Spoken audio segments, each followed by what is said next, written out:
అందుకే నీతి శాస్త్రంలో మనకు ఒక శ్లోకం చెప్తారు పెద్దలు. జిహ్వాగ్రే వర్తతే లక్ష్మి, జిహ్వాగ్రే మిత్రబాంధవ, జిహ్వాగ్రే బంధన ప్రాప్తి, జిహ్వాగ్రే మరణం ధ్రువం. జిహ్వా అంటే నాలుక.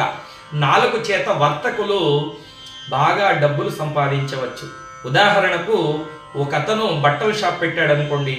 ఆ షాప్లోకి ఎవరైనా రాగానే, ఏమండి బాగున్నారా, భోంచేశారా, కాఫీ ఏమైనా తాగుతారా, ఎన్ని రోజులైందండి మీరు మా షాప్కి వచ్చి అని ప్రేమగా మాట్లాడితే అందరూ వాడి దగ్గరికే వస్తారు, వాడి దగ్గరే బట్టలు కొనుక్కుంటారు. వాడు ఎంతైనా ధనం సంపాదించవచ్చు.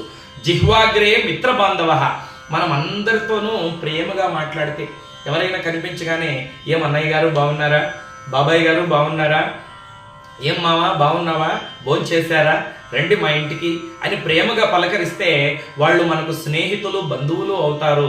చివరి దాకా మనతోనే ఉంటారు. జిహ్వాగ్రే బంధన ప్రాప్తి, మనం ఎవరితో అయినా కాస్త దురుసుగా మాట్లాడినట్లయితే బంధనం అంటే జైలు కూడా వెళ్ళవలసి వస్తుందండి.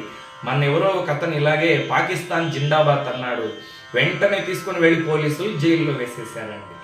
జిహ్వాగ్రే మరణం ధ్రువం. అదే మనము ఎవరి దగ్గరైనా కాస్త కఠినంగా మాట్లాడరాని మాట మాట్లాడితే మరణం, మనల్ని చంపేస్తారు.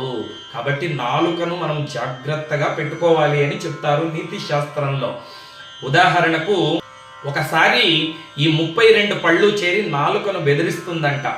ఓ నాలుక, మేము 32 మంది ఉన్నాం, నువ్వు ఒక్కటివే ఉన్నావు, మా మధ్యలో లోపలికి బయటికి వెళుతూ ఉన్నావు, జాగ్రత్త, మా కోపం వస్తే నిన్ను కత్తిరించేస్తాం అని బెదిరిస్తాయంట ఈ పళ్ళు.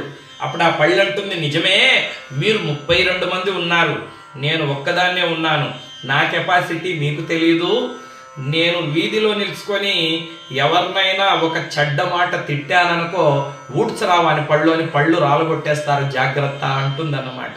కాబట్టి మనం ఎప్పుడైనా మాట్లాడేటప్పుడు ఆచి తూచి మాట్లాడాలి అని శ్రీకృష్ణ పరమాత్మ ఇక్కడ మహాభారతంలో పాండవులతో చెబుతున్నాడు.